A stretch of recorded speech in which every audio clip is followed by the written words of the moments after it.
दोस्तों, स्वागत है आपका हमारे चैनल आर के वर्मा में। दोस्तों, आज हम आपको अली बाबा और 40 चोर की बहुत ही ज्यादा मजेदार कहानी सुनाएंगे। वीडियो को पूरा जरूर देखें, इस कहानी को पूरा अवश्य सुनें। दोस्तों, फारस देश में कासिम और अली बाबा नाम के दो भाई रहते थे। उन्हें पैतृक संपत्ति थोड़ी ही मिली थी, किंतु कासिम का विवाह एक धनी मानी व्यक्ति की पुत्री से हुआ था। उसे अपने ससुर के मरने पर उसकी बड़ी दुकान उत्तराधिकार में मिली और जमीन में गड़ा धन भी। इसलिए वह बड़ा समृद्ध व्यापारी बन गया। अली बाबा की पत्नी निर्धन व्यक्ति की पुत्री थी, इसलिए वह बेचारा गरीब ही रहा।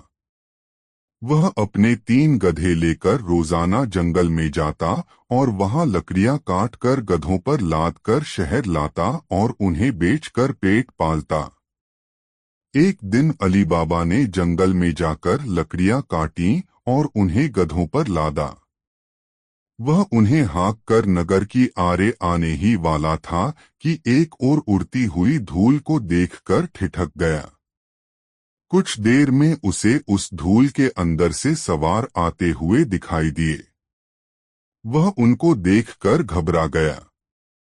वह समझ गया था कि यह लुटेरे हैं, मेरे पास कुछ नहीं है तो वे मुझे मारकर मेरे गधों ही को ले जाएंगे। वह सोचने लगा कि जल्दी से जंगल से निकल जाए, किंतु यह संभव न था क्योंकि सवार बड़ी तेजी से आ रहे थे। उसने अपने गधों को इधर उधर हाँक दिया और खुद एक घने पेड़ पर चढ़ गया, जहां से वह तो सब कुछ देख सकता था लेकिन उसे कोई नहीं देख सकता था। उस वृक्ष के पास एक बहुत ऊंचा पहाड़ था। सवार आकर उसी पहाड़ के पास उतर पड़े। अली बाबा को निश्चय हो गया कि यह डाकू हैं। उनके पास बड़े बड़े बोरे थे, जिनमें परदेशी यात्रियों से लूटी हुई संपत्ति थी। अली बाबा ने गिनकर देखा तो वे संख्या में 40 थे। घोड़ों से उतरकर उन्होंने उनकी लगामें उतार दी और सोने चांदी से भरी बोरियां उतार लीं। फिर उनके सरदार ने पहाड़ की खड़ी चट्टान के पास जाकर कहा, खुल जा समसम। समसम अरबी में तिल को कहते हैं। सरदार के यह कहते ही खड़ी चट्टान में एक द्वार खुल गया। सरदार और उसके 39 साथी उस दरवाजे से होकर अंदर चले गए। उनके अंदर जाने पर वह द्वार बंद हो गया और चट्टान जैसी की तैसी लगने लगी। अली बाबा ने एक बार सोचा कि पेड़ से उतरे और सारी लगामें एक घोड़े पर लाद कर उस पर चढ़कर भाग जाएं ताकि वे उसका पीछा न कर सकें। किंतु डर था कि इस अवधि में वे निकल आए तो उसे मार ही डालेंगे। उसका सोचना ठीक था, क्योंकि थोड़ी ही देर में दरवाजा खुला और सारे लुटेरे बाहर आ गए। सबके बाद सरदार निकला और निकलकर बोला, बंद हो समसम। उसके यह कहते ही दरवाजा बंद हो गया और चट्टान पूर्ववत हो गई। इसके बाद इन लुटेरों ने अपने अपने घोड़ों पर जीने कसी और लगामें लगाईं और खाली बोरियां लेकर जिधर की ओर से आए थे उधर ही की ओर चले गए। स्पष्ट था कि वे दूसरी बार डाका मारने जा रहे थे। कुछ ही देर में वे नजरों से गायब हो गए और उनके घोड़ों के सुमों से उड़ी हुई धूल भी बैठ गई। उन लोगों के प्रस्थान के कुछ देर बाद अली बाबा पेड़ से उतरा। उस समय तक उसे विश्वास हो गया था कि लुटेरे जल्द वापस न आएंगे। वह चट्टान के पास गया और उसने चाहा कि इस बात की परीक्षा करें कि वह भी दरवाजे को खोल सकता है या नहीं। चुनाचे उसने जोर से कहा, खुल जा समसम। उसके यह कहते ही चट्टान में दरवाजा खुल गया। वह अंदर गया तो उसने देखा कि गुफा बहुत लंबी चौड़ी और साफ सुथरी है। उसे यह देखकर बड़ा ताज्जुब हुआ कि पहाड़ खोदकर कैसे इतनी लंबी चौड़ी जगह निकाली गई। गुफा का विस्तार तो बहुत था, किंतु उसकी छत आदमी की ऊंचाई से कुछ ही अधिक थी।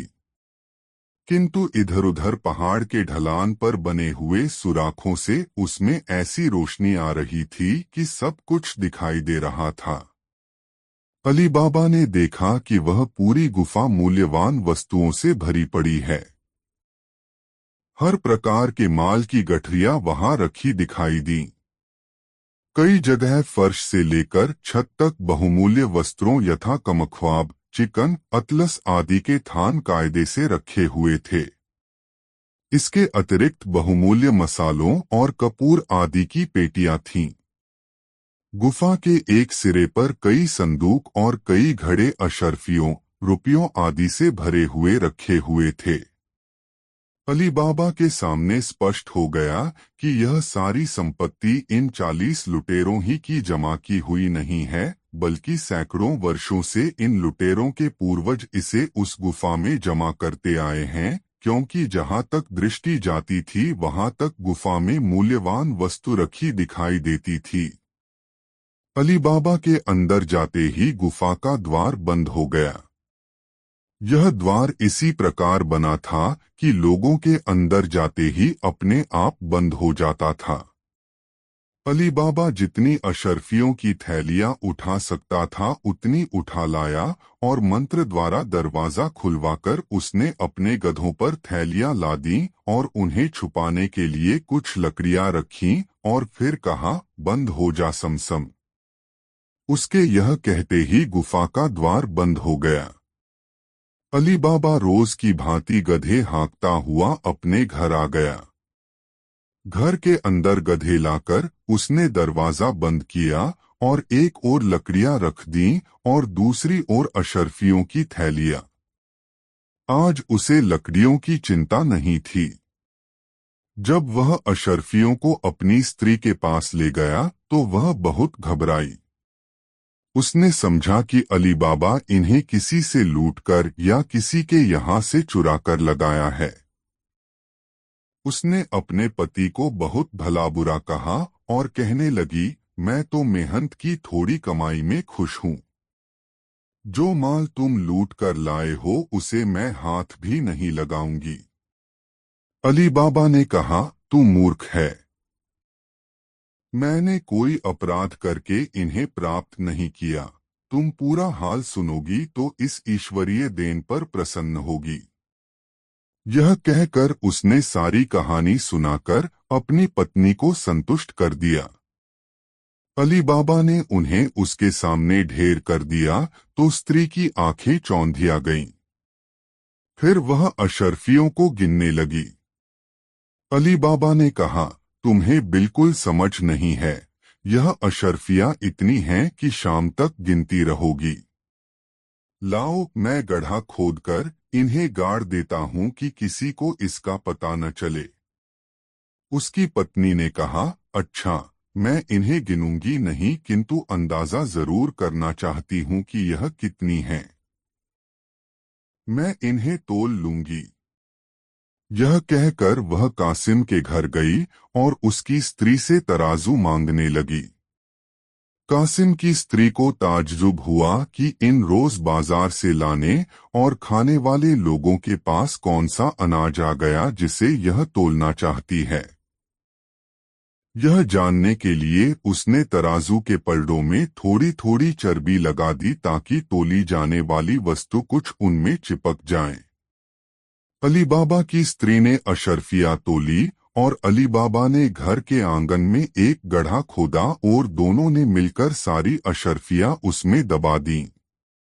अली बाबा की स्त्री जब कासिम के घर तराजू वापस करने गई तो उसने जल्दी में यह न देखा कि तराजू के एक पलड़े में एक अशर्फी लगी रह गई है। वह तो तराजू देकर लौट आई। उधर कासिम की स्त्री ने तराजू में अशर्फी चिपकी देखी तो पहले तो उसकी समझ में न आया। फिर जब समझ में आया कि तराजू में अशर्फियां तोली गई हैं तो वह ईर्ष्या की आग में जलने लगी। साथ ही वह इस बात पर आश्चर्य भी करने लगी कि अली बाबा जैसे गरीब लकड़हारे को इतनी अधिक अशर्फियां कहाँ से मिली कि उन्हें तोलने की जरूरत पड़ गई। शाम को जब कासिम दुकान बंद करके घर आया तो उसकी स्त्री ने ताने के स्वर में कहा, तुम अपने को बड़ा अमीर समझते हो, तुम अली बाबा के मुकाबले कुछ नहीं हो। तुम अशर्फिया गिन कर रखते हो, वह तोल कर रखता है। कासिम ने कहा, यह तू क्या बक रही है? उसकी स्त्री ने दिन में घटी घटना उसे सुना दी। साथ ही तराजू में चिपकी अशर्फी भी दिखाई जिस पर पुराने जमाने के किसी बादशाह के नाम की मुहर लगी हुई थी। कासिम को भी जलन के मारे रात भर नींद नहीं आई। दूसरे दिन तड़के ही उठकर वह अली बाबा के घर गया और बोला, भाई तुम लोगों से अपनी निर्धनता का बहाना क्यों करते हो जबकि तुम्हारे पास अपार संपत्ति है। तुम्हारे पास इतनी अशर्फियां हैं कि उन्हें गिनने की तुम्हें फुर्सत नहीं है। अली बाबा को कुछ खटका तो हुआ लेकिन उसने कहा, भैया मैं तुम्हारा मतलब नहीं समझा। सभी जानते हैं कि मैं निर्धन लकड़हारा हूँ। कासिम ने कहा, तुम मुझसे झूठ बोलने की कोशिश न करो। वह देखो इसी प्रकार की अनगिनत अशर्फियां कल तुमने तोली थी या नहीं। उन्हीं को तोलने के लिए तो तुम्हारी स्त्री कल मेरे यहाँ से तराजू मांग लाई थी। यह कहकर उसने अशर्फी अली बाबा के सामने रख दी। अब अली बाबा को मालूम हो गया कि कासिम की स्त्री ने तराजू में कोई चिपकने वाली चीज लगाकर अशर्फियों का भेद जान लिया है। उसने पिछले दिन की पूरी घटना विस्तार पूर्वक सुनाई। कासिम ने कहा, तुम्हारी बात से मालूम होता है कि डाकू 2-4 दिन तक वापस नहीं आएंगे। इसलिए तुम अभी मुझे पूरी तरह बताओ कि वह जगह कहाँ है और उसकी क्या पहचान है। बल्कि तुम आज न जाओ, तुम काफी पैसे ले आए। मुझे यह भी बताओ कि द्वार खोलने का मंत्र क्या है। न बताओगे तो मैं तुम्हें चोरी के इल्जाम में धरवा दूंगा। अली बाबा ने विवश होकर उसे सब कुछ बता दिया। कासिम 10 खच्चर लेकर उस जंगल की ओर चल पड़ा। उसे जल्दी ही वह जगह मिल गई और उसने खुल जा समसम कहा तो द्वार भी खुल गया। कासिम खच्चरों को बाहर छोड़कर गुफा के अंदर गया।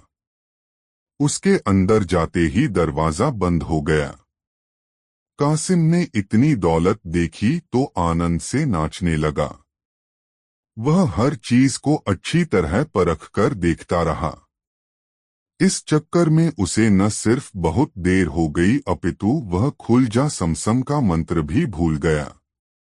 आखिर में वह सबसे कीमती सिक्कों और रत्नों के 10 भारी बोझ बनाकर दरवाजे के पास लाया किंतु चूंकि वह ठीक शब्द भूल गया था इसलिए कभी कहता खुल जा गेहूं, कभी कहता खुल जा जौ और द्वार बंद का बंद रहता।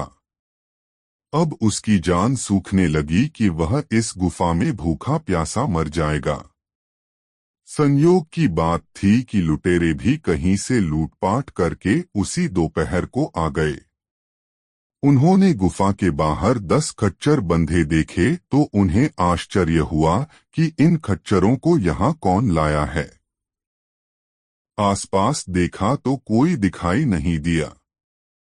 दोस्तों कहानी कैसी लग रही है कमेंट में जरूर बताएं। अंत में उन्होंने खच्चरों की चिंता छोड़कर अपनी लाई हुई संपत्ति को गुफा में रखने की सोची। सरदार ने कहा खुल जा समसम और यह कहते ही दरवाजा खुल गया। कासिम यह तो समझ ही गया था कि लुटेरे आ गए हैं।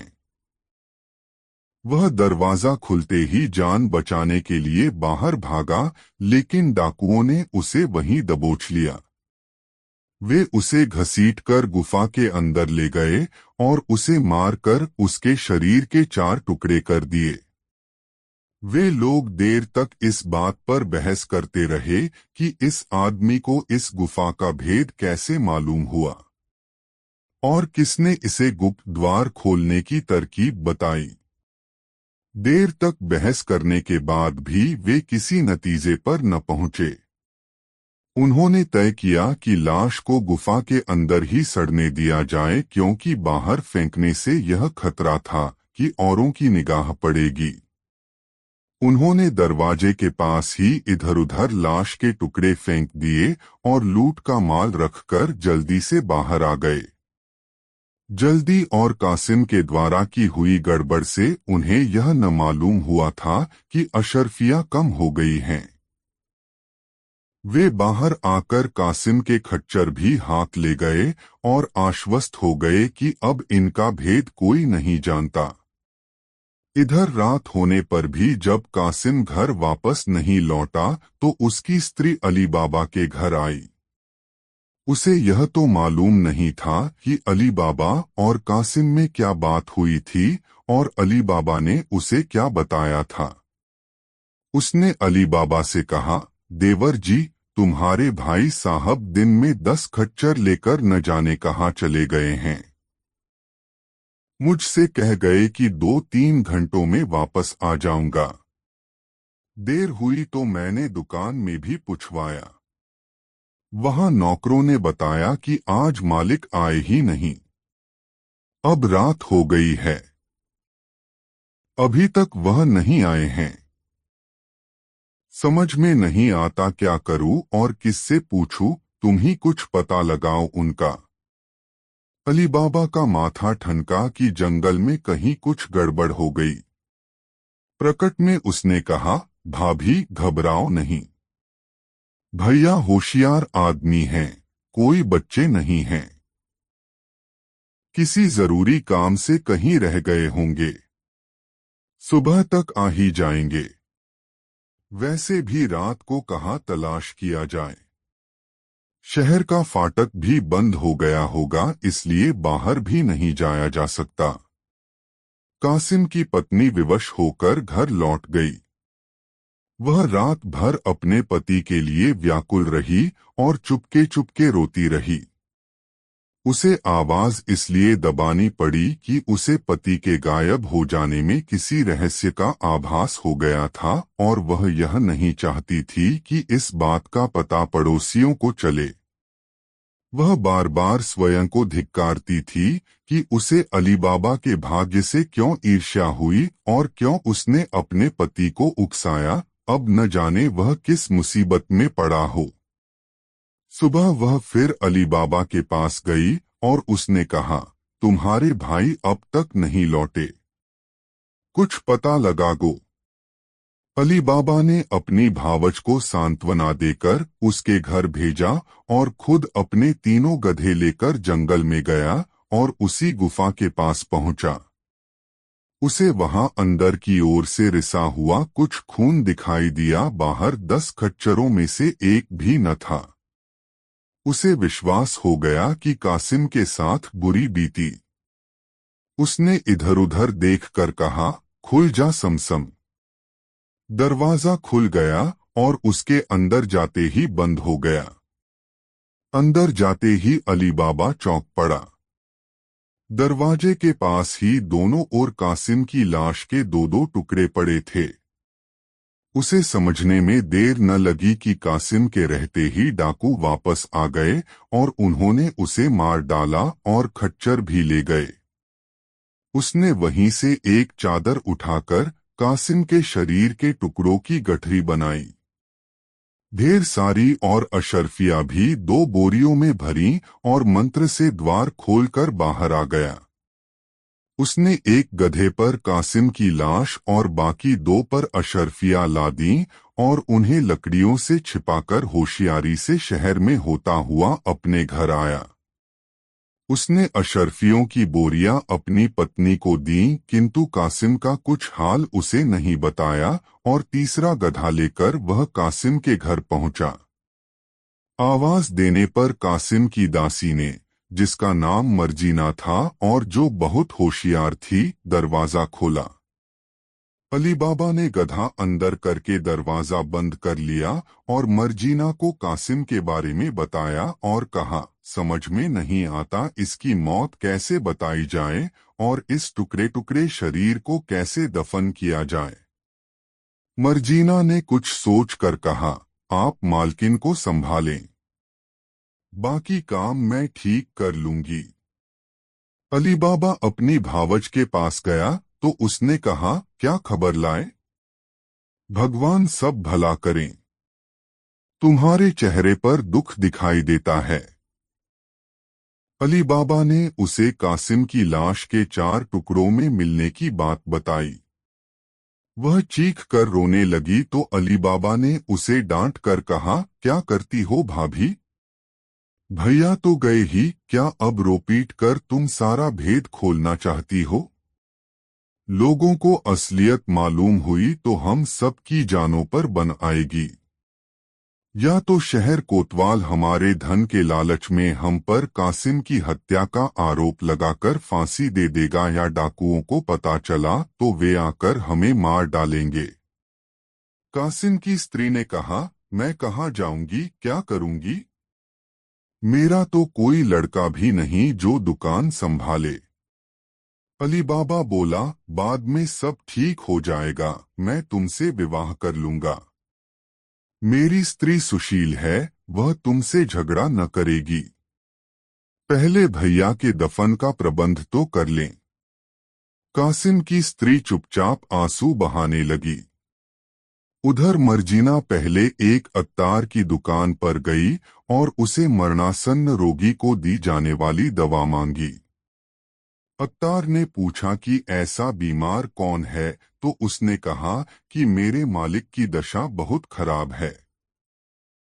अत्तार ने एक दवा दी और कहा कि इससे ठीक न हो तो फिर आना, मैं और प्रभावकारी औषधि दूंगा।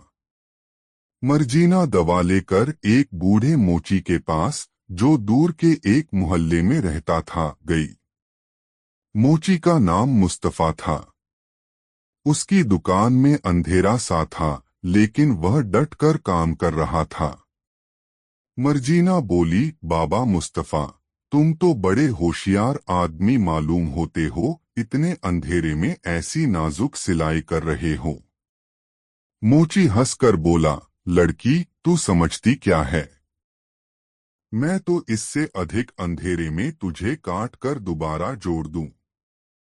मर्जीना ने पास आकर फुसफुसाकर कहा, बाबा, मुझे तुम मत काटो जोड़ो, लेकिन एक ऐसा ही काम है। दाम अच्छे मिलेंगे, लेकिन किसी को पता न चले। एक अशर्फी मिलेगी। अशर्फी के लालच में बूढ़ा तैयार हो गया। मर्जीना ने कहा, किंतु उस चौराहे के आगे मैं तुम्हारी आंखों पर पट्टी बांध दूंगी। बूढ़ा पहले इस पर तैयार नहीं हुआ, किंतु जब उसे मर्जीना ने एक अशर्फी और देने का वादा किया तो वह तैयार हो गया। उस समय तक अंधेरा हो गया था। चौराहे पर आकर मर्जीना ने उसकी आंखों पर पट्टी बांधी और गलियों गलियों उसे अपने घर तक लाई। बूढ़ा घाघ था। वह अपने कदम गिनता गया और मोड़ों का ध्यान रखता गया। घर ले जाकर उसने एक कोठरी में रखी कासिम की लाश उसे दिखाकर कहा, इन टुकड़ों को सीकर एक पूरा शरीर बनाना है। मुस्तफा को और भेद जानकर क्या करना था। उसने घंटे 2 घंटे में टुकड़े सीकर पूरा शरीर बना दिया। मर्जीना ने उसे 2 के बजाय 3 अशर्फियां दी और कहा, मैं तुम्हें जिस तरह लाई थी उसी तरह वापस तुम्हारी दुकान के सामने वाले चौराहे पर पहुंचा दूंगी। यह अतिरिक्त अशर्फी इसलिए है कि तुम इस बात को गुप्त रखो। मुस्तफा ने यह वादा कर लिया। मर्जीना रात ही में मुस्तफा को उसकी दुकान के सामने वाले चौराहे पर उसकी आंखों में पट्टी बांधकर छोड़ आई। घर में उसने और अली बाबा ने मिलकर लाश को नहलाया और कफन में लपेट दिया। दूसरी सुबह मर्जीना फिर रोती हुई अत्तार के पास गई और उससे कहा, जो दूसरी दवा तुम कहते थे वह दे दो। मालिक की हालत अब तब हो रही है। मालूम नहीं यह दवा भी वे ले सकेंगे या पहले ही दम तोड़ देंगे। अत्तार ने दवा दे दी और मर्जीना चली गई। अत्तार ने और लोगों को भी कासिम की हालत के बारे में बताया। कासिम मोहल्ले का प्रतिष्ठित व्यक्ति था, इसलिए कई आदमी उसके द्वार पर उसका हाल पूछने आ गए। कुछ ही देर में घर के अंदर से रोने पीटने की आवाजें आने लगीं और 10-5 मिनट में अली बाबा आंसू पोंछते हुए आया। उसने लोगों को बताया कि कल सुबह ही कासिम को जानलेवा रोग हुआ और आज सुबह उसने दम तोड़ दिया। सब लोगों ने इस पर खेद प्रकट किया। मोहल्ले के और बहुत से लोग आए। मस्जिद के इमाम भी आ गए। लाश को मोहल्ले के कब्रिस्तान में ले जाकर दफन कर दिया गया। मस्जिद के इमाम ने जनाजे की नमाज पढ़ी और इस तरह कासिम की बीमारी से स्वाभाविक मृत्यु की बात मोहल्ले में मशहूर हो गई। अली बाबा ने 40 दिन तक घर में बैठकर अपने भाई के लिए रस्म के अनुसार शोक किया। चहलुम के बाद वह अपने बड़े भाई के घर में, जो स्वभावतः ही काफी लंबा और चौड़ा था, आ गया और उसकी पत्नी और एकमात्र पुत्र वहीं रहने लगे। मातम की मुद्दत खत्म होने के बाद अली बाबा ने अपनी विधवा भावच के साथ निकाह कर लिया था। अली बाबा का पुत्र, जो किसी व्यापारी के साथ व्यापार का काम सीख चुका था, कासिम की दुकान को संभालने लगा और अली बाबा घर में आराम से रहने लगा। उधर 2-4 दिन बाद लुटेरे फिर गुफा में आए तो उन्हें यह देखकर घोर आश्चर्य हुआ कि जिस आदमी को मारा गया था उसकी लाश के टुकड़े गायब हैं। इसके साथ ही उन्होंने यह भी देखा कि अशर्फियों के ढेर में से 4-5 बोरी अशर्फियां भी गायब हो गई हैं। डाकुओं ने सोचा कि यह तो बहुत बुरी बात हुई। मृत मनुष्य के अलावा भी कोई आदमी ऐसा है जो गुफा के भेद को और उसे खोलने की तरकीब को जानता है। वह मृतक के शरीर के टुकड़े भी उठा ले गया है और धन को भी। स्पष्ट है कि वह मृतक का कोई संबंधी होगा, लेकिन जब मृतक ही का पता नहीं तो संबंधी का पता कैसे चले। सरदार ने कहा, भाइयों, हाथ पर हाथ धर कर बैठने से काम नहीं चलेगा।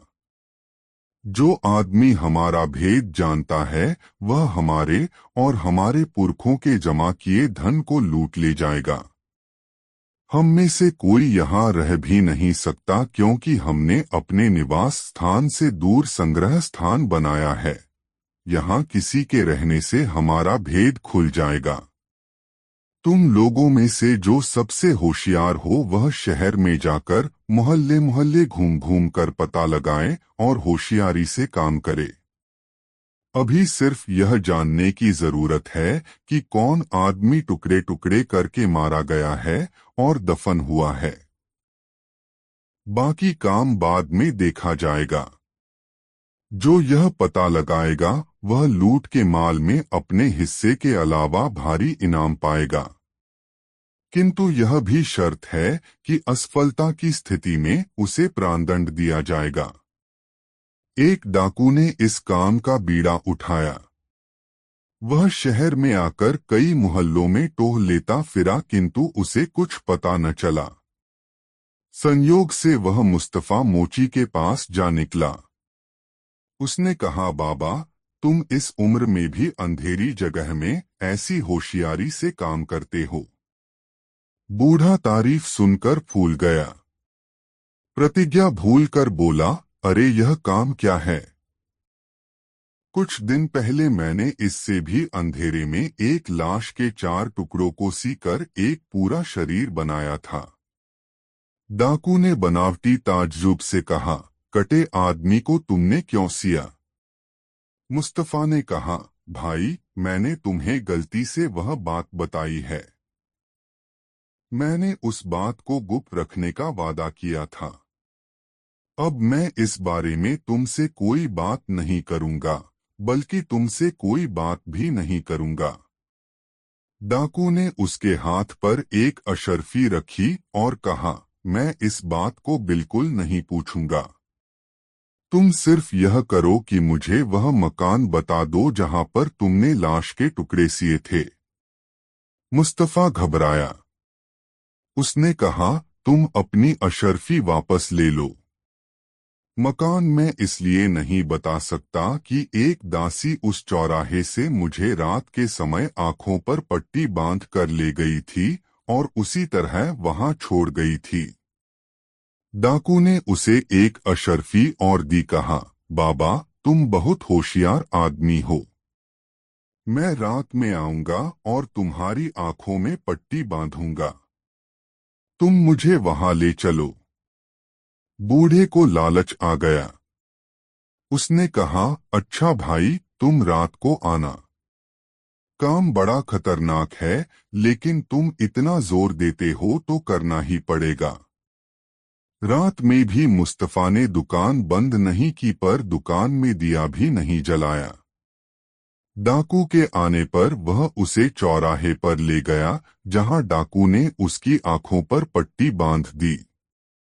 मुस्तफा अपने कदमों को गिनता और निश्चित संख्या के बाद दाएं या बाएं मुड़ने को कहता। अंत में वह एक जगह ठहर गया और बोला कि यहीं तक आया था और उस ओर के मकान में मुझे दासी ले गई थी। डाकू ने उसकी आंखें खोलकर कहा, बता सकते हो कि वह कौन सा मकान है और किसका है? आंखें खोलकर मैं अपनी दुकान के चौराहे पर वापस भी नहीं जा सकता। तुम मुझे पट्टी बांध कर ही वापस ले चलो। यहाँ किसका कौन सा मकान है यह मैं नहीं जानता। मैं दूर के मोहल्ले में रहता हूँ। डाकू ने उससे बहस न की। मोची ने बंद आंखों से जो मकान बताया था उसके दरवाजे पर उसने खड़िया से एक निशान बना दिया। फिर वह मुस्तफा की आंखों पर पट्टी बांधकर उसकी दुकान के चौराहे पर छोड़ गया। रात भर वह उसी नगर में अपने निवास स्थान पर रहा। दूसरे दिन सुबह उठकर वह अपने दल में गया और सारा हाल बताया कि किस तरह फला मोहल्ले के बूढ़े मोची की आंखों में पट्टी बांधकर वह उस मकान में गया जहां मोची ने 4 टुकड़ों को सीकर पूरी लाश बनाई थी और स्पष्टतः वह उसी आदमी की लाश थी जिसे हमने मारा था।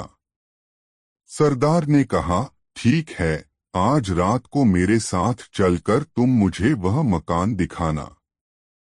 इधर सुबह मर्जीना घर से बाहर निकली तो उसे अपने द्वार पर खड़िया का निशान मिला। उसे खटका हो गया क्योंकि उसे डाकुओं के बारे में मालूम था।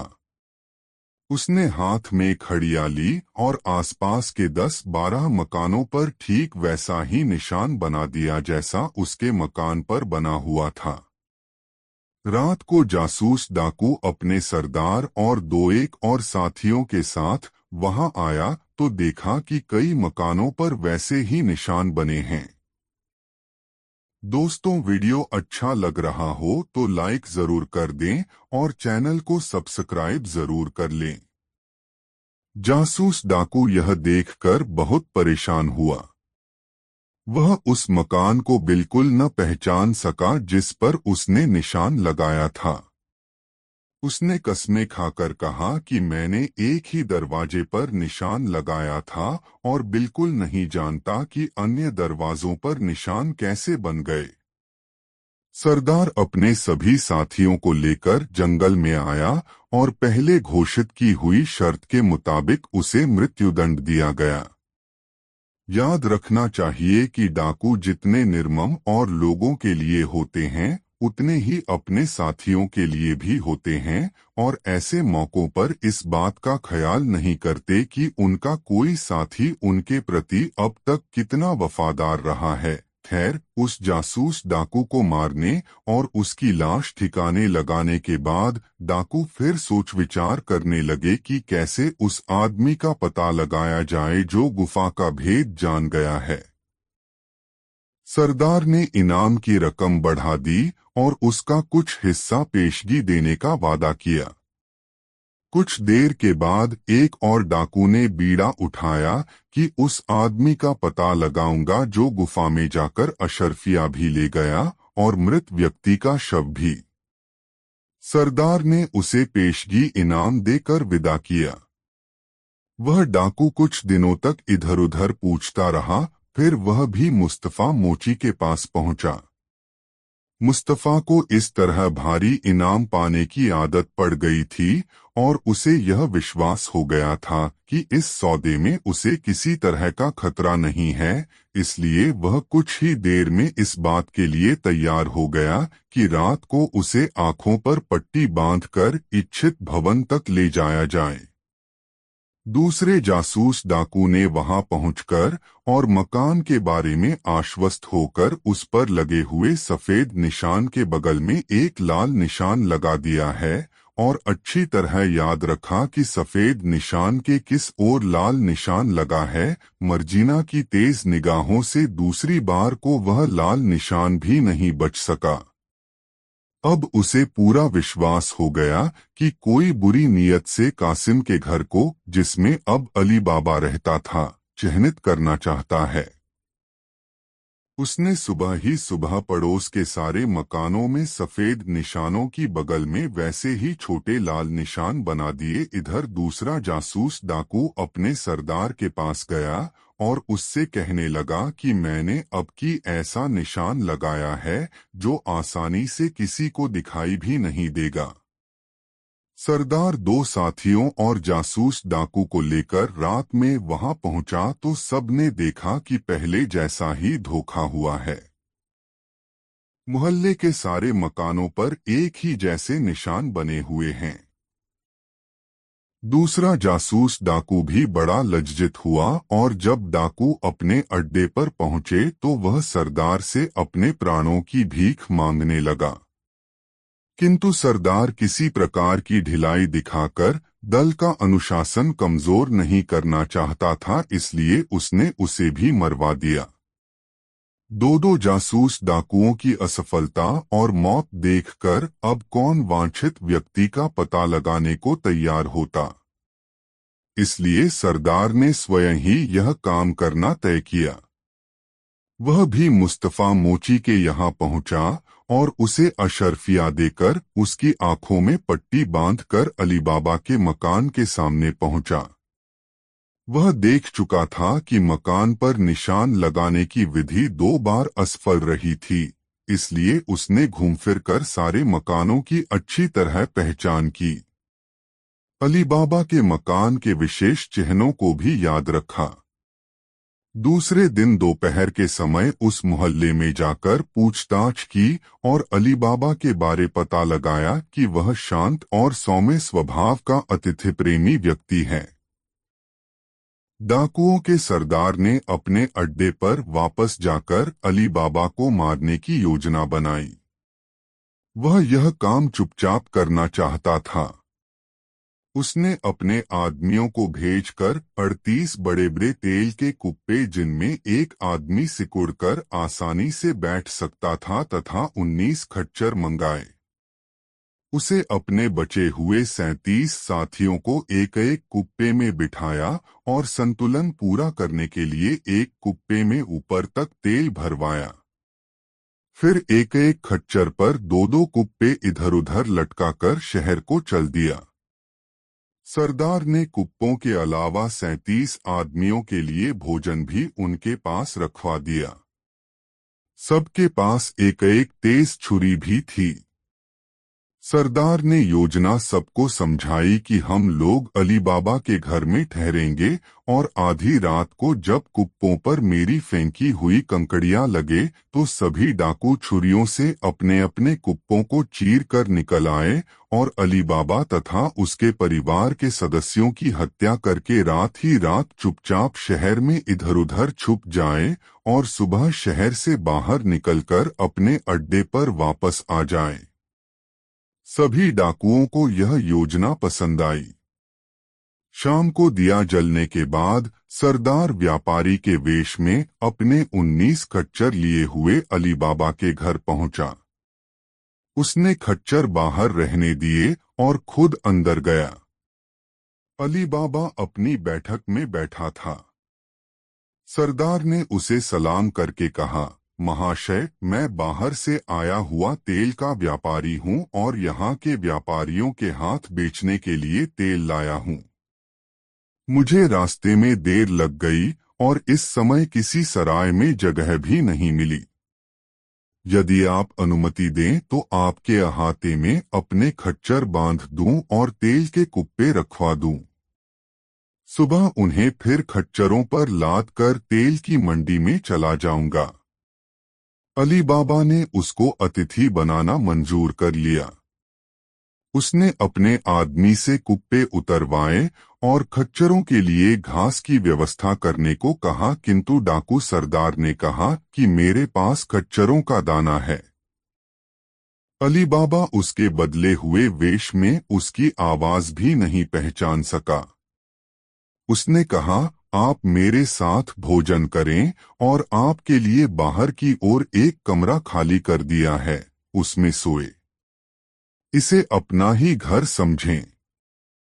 उसने मर्जीना से कहा कि मेहमान के लिए अच्छा भोजन पकाओ।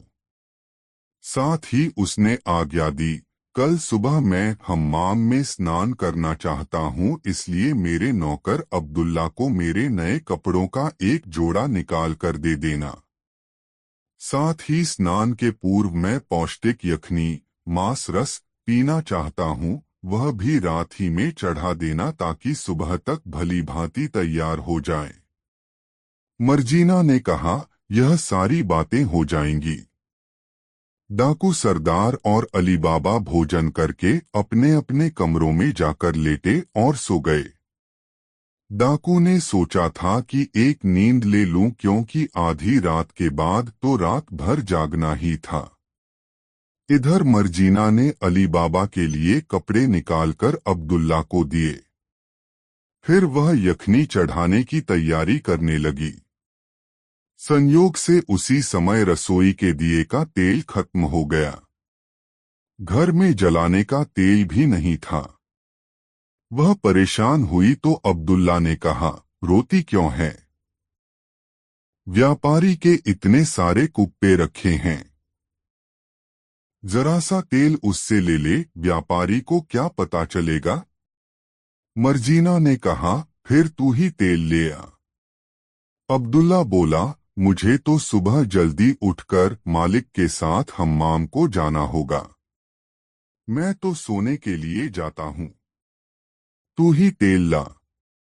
यह कहकर अब्दुल्ला चला गया। मर्जीना एक कटोरा लेकर तेल लेने एक कुप्पे के पास पहुंची तो उसमें छुपे डाकू ने समझा कि सरदार आया है। उसने पूछा, समय हो गया है क्या सरदार? मर्जीना चौंक कर खड़ी हो गई, किंतु उसने अपने होश-हवास दुरुस्त रखे। एक क्षण बाद भारी आवाज करके बोली, अभी नहीं। फिर वह सभी कुप्पों के पास गई जहां उससे वही सवाल किया गया और उसने वही जवाब दिया। सिर्फ एक कुप्पे में उसे ऊपर तक भरा हुआ तेल मिला। उसने जल्दी से तेल लेकर यखनी चढ़ाई, फिर बड़ी भट्टी में आग जलाकर उस पर घर की सबसे बड़ी देग रखी। फिर कई बार जाकर उसने कुप्पे का सारा तेल देग में डाल दिया। जब तेल खूब खौल गया तो उसने अंदाजे से डोई में खौलता तेल लेकर एक एक करके सभी कुप्पों में डाल दिया। वे डाकू सांस घुटने से पहले ही अधमरे थे। खौलता तेल ऊपर गिरा तो तड़प कर मर गए, उनकी चीखें भी तेज न निकली। यह सब करके मर्जीना यखनी तैयार करने लगी। आधी रात को डाकू सरदार ने कंकड़ियां फेंकनी शुरू की, लेकिन किसी कुप्पे में कोई हरकत नहीं हुई। हालांकि चांदनी में सब कुछ दिखाई दे रहा था। सरदार ने समझा कि डाकू सो गए हैं। वह झुंझलाता हुआ उठा।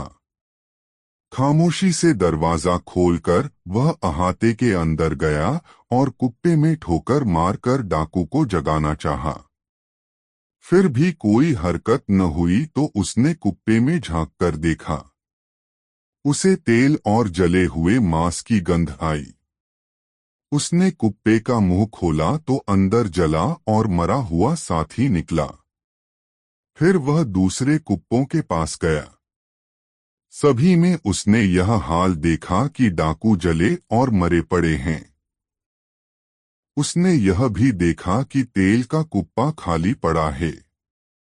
वह समझ गया कि किसी ने उसी के तेल से उसके साथियों को मार डाला है।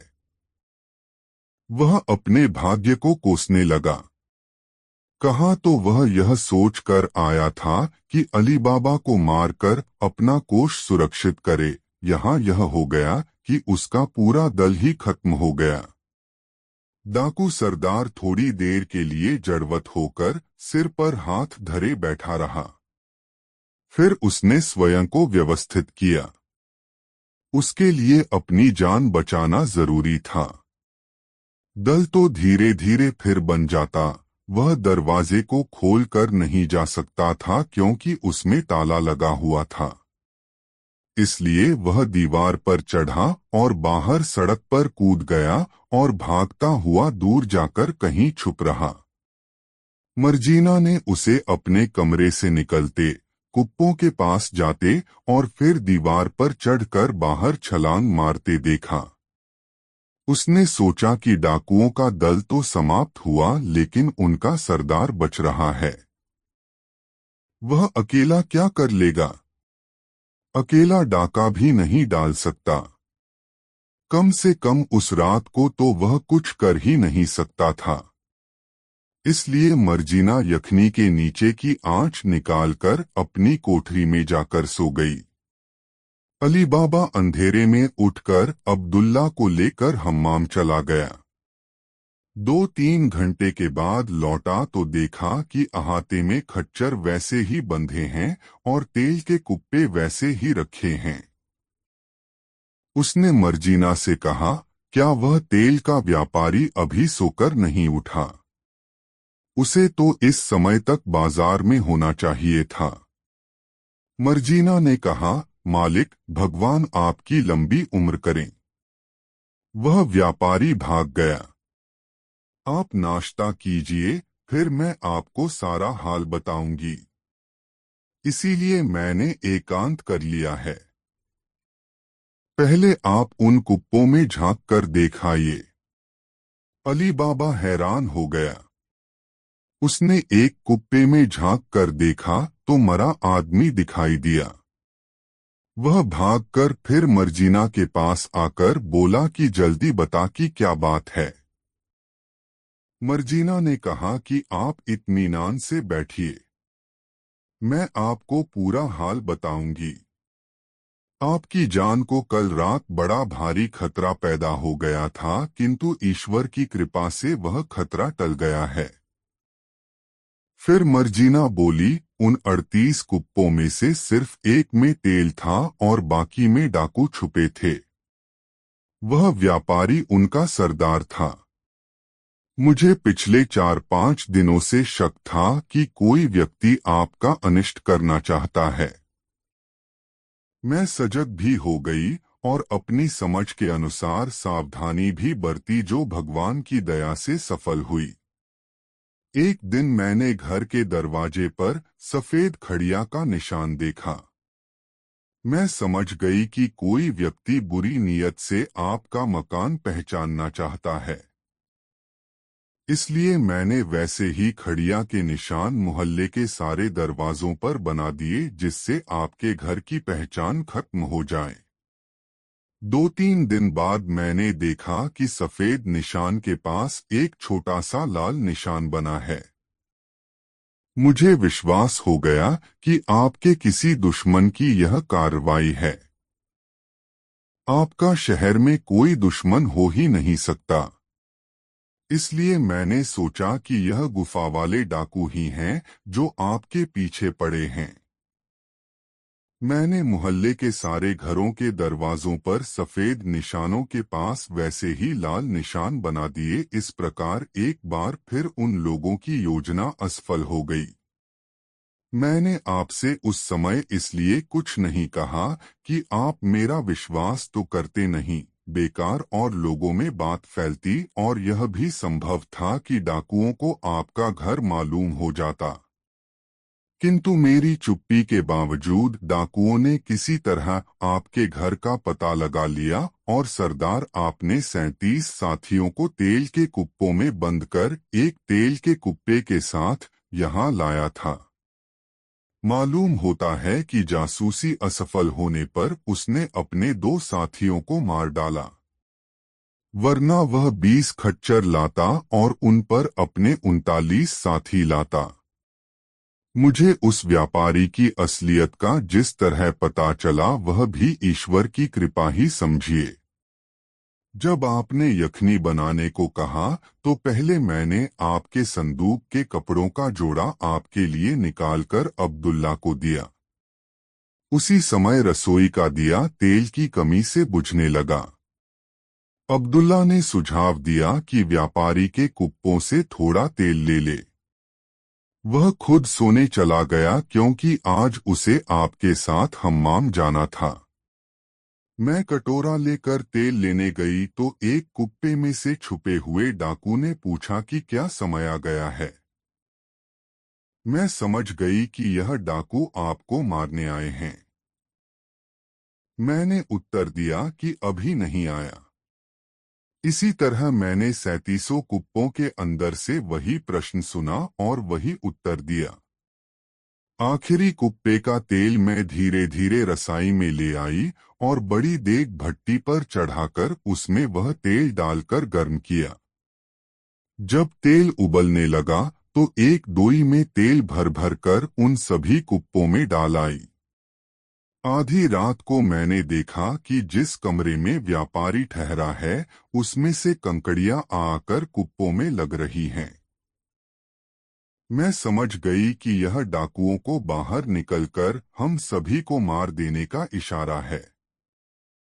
मैं देखती रही। फिर मैंने देखा कि वह व्यापारी बना हुआ डाकू सरदार नीचे आया और अपने साथियों को मुर्दा पाकर थोड़ी देर तक सिर पकड़े बैठा रहा। उसके बाद बाहरी दीवार पर चढ़ा और सड़क की ओर कूद गया। मैंने सड़क पर उसके भागने की आवाज भी सुनी। इस प्रकार जब मैंने खतरा टला देखा तो जाकर सो गई। अली बाबा कुछ देर तो हक्का बक्का देखता रहा। फिर बोला, मर्जीना, तू कहने को दासी है लेकिन काम तूने कुटुंबियों से बढ़कर किया है। मेरी समझ में नहीं आता कि तुझे क्या इनाम दूं। मेरी तो अभी यह भी समझ में नहीं आ रहा है कि इन लाशों और खच्चरों और कुप्पों का क्या करूं। मर्जीना ने कहा, मालिक, सरदार या अधिक से अधिक उसके 2 साथी बचे होंगे। उनसे अभी कोई तात्कालिक खतरे की संभावना नहीं है। इस समय आप घर के सभी नौकरों को बुलाकर अहाते में एक बड़ा भारी गड्ढा खुदवाएं, फिर नौकरों को बाहर काम पर भेज दें। इसके बाद हम दोनों कुप्पों में से लाशें निकाल निकाल कर उस गड्ढे में भर दें और गड्ढे के ऊपर से मिट्टी डालकर दबा दें ताकि गड्ढे का निशान भी न दिखाई दे। अली बाबा को उसकी राय पसंद आई।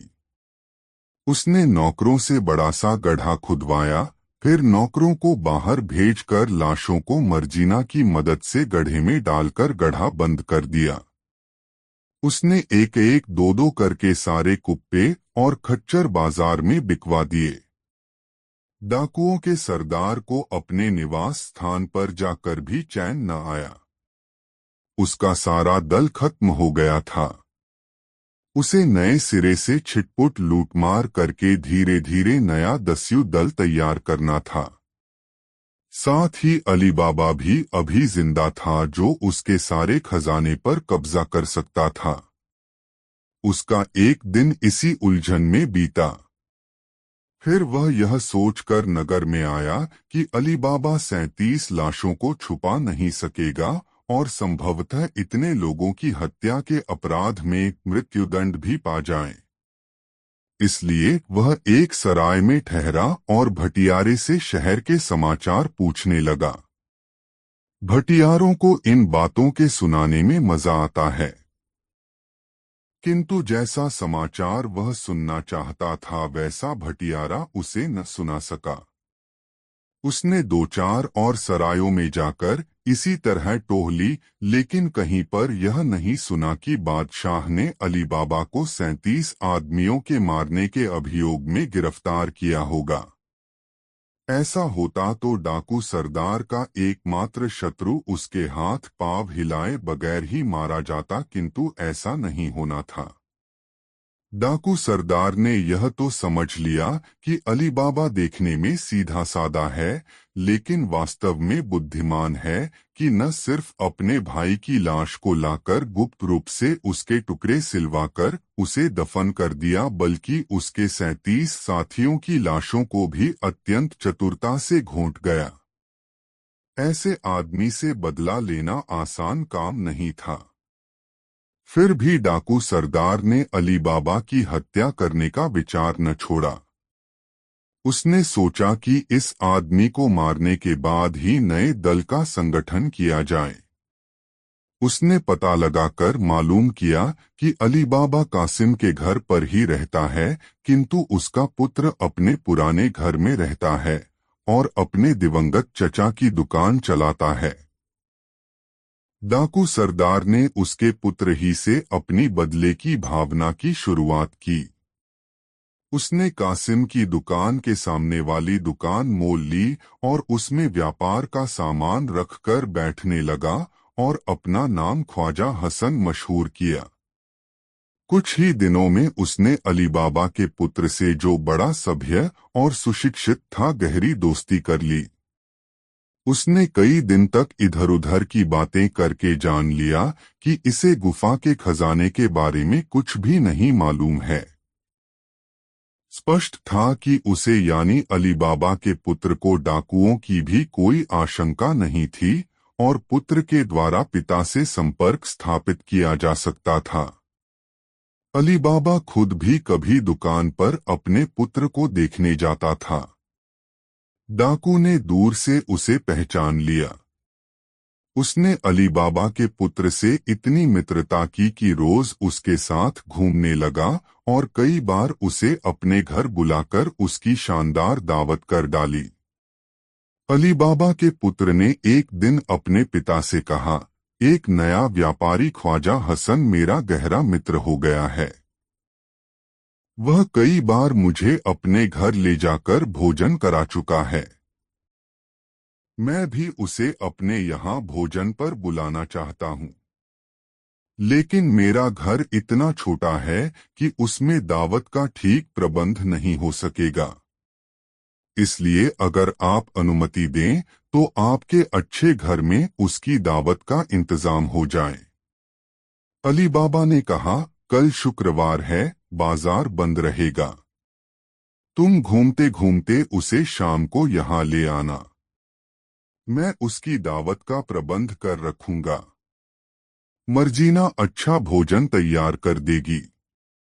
दूसरे दिन शाम को अली बाबा का पुत्र और डाकू सरदार टहलते टहलते अली बाबा के मकान पर आए। डाकू को पहले ही इसका आभास हो गया था और वह अली बाबा की हत्या की तैयारी करके आया था। जब अली बाबा के पुत्र ने कहा कि यह मेरे पिता का मकान है, तो दिखाने के लिए डाकू ने कहा, रहने दीजिए। क्यों बुजुर्ग आदमी के आराम में हम लोग दखल दें? मेरे जाने से उन्हें कष्ट होगा। आप ही चले जाएं। मैं वापस जाता हूँ। अली बाबा के पुत्र ने कहा, उन्हें कोई कष्ट नहीं होगा, प्रसन्नता ही होगी। मैंने उनसे आपका उल्लेख किया तो उन्होंने कहा था कि कोई अवसर हुआ तो ख्वाजा हसन से मिलूंगा। आप अंदर चलिए। घर में लाकर अली बाबा के पुत्र ने अपने मित्र को अपने पिता से मिलाया तो अली बाबा ने कहा, आपसे मिलकर मुझे बड़ी प्रसन्नता हुई। इस बच्चे ने मुझसे आपकी बड़ी प्रशंसा की है। मालूम हुआ है कि इसे जितना प्यार मैं करता हूँ उससे अधिक आप करते हैं। कुछ तो वीडियो को लाइक जरूर करते हैं और इस चैनल को सब्सक्राइब जरूर कर लें। डाकू सरदार ने कहा, यह इतने सभ्य और सुशील हैं कि इन्हें कौन प्यार न करेगा। इनकी नौजवानी ही है, लेकिन इनकी बुद्धिमानी, व्यवहार कुशलता और गंभीरता अधिकतर वयस्कों से भी अधिक है। क्यों न हो, यह पुत्र तो आप ही जैसे सज्जन के हैं। इसी प्रकार उन लोगों में बहुत देर तक सौहार्द और शिष्टाचारपूर्ण बातें होती रहीं। फिर डाकू सरदार ने घर जाने की अनुमति मांगी। अली बाबा ने कहा, यह आप क्या कह रहे हैं? बगैर भोजन किए आप यहाँ से नहीं जाएंगे, बल्कि आज रात आप मेरी कुटिया में मेहमान रहेंगे। मैं जानता हूँ कि यहाँ आपको अपने घर जैसा आराम न मिलेगा, न हमारे घर का रूखा सूखा भोजन आपके योग्य होगा। फिर भी मेरी प्रसन्नता के लिए आप मेरा अनुरोध स्वीकार करें। डाकू ने कहा, ऐसी बातें करके आप मुझे लज्जित कर रहे हैं। आपके यहाँ किस चीज की कमी है? लेकिन मेरी कुछ मजबूरी है। मैं अपने घर के अलावा और कहीं नहीं खाता। कारण यह है कि मुझे ऐसा रोग है जिसमें नमक बिल्कुल नहीं खाया जा सकता। अली बाबा ने कहा, यह क्या मुश्किल है? मैं अभी आपके लिए बगैर नमक के भोजन का प्रबंध कराए देता है। उसने अंदर आकर मर्जीना से कहा, हमारा मेहमान एक रोग के कारण नमक नहीं खाता। उसके लिए जो कुछ बनाओ बगैर नमक का हो। मर्जीना अली बाबा से तो कुछ न बोली, किंतु बैठक के पर्दे के पीछे छुपकर देखने लगी कि यह कौन आदमी है जो नमक नहीं खाता और इतना बड़ा रोग लेकर भी यहाँ पैदल आया है। गौर से देखा तो पहचान गई कि यह वही दुष्ट डाकू सरदार है जो कुछ महीने पहले तेल का व्यापारी बनकर हमारे यहाँ ठहरा था। जब वह खाना परोसने के लिए आई तो उसने देखा कि डाकू अपने कपड़ों में पैनी छुरी छुपाए है। वह समझ गई कि यह नमक इसलिए नहीं खा रहा कि जिसका नमक खाया जाता है उसे अपने हाथ से मारना जघन्य नैतिक अपराध होता है। पिछली बार तो उसके साथी हत्या करते, इसीलिए उस बार उसने नमक से परहेज नहीं किया था।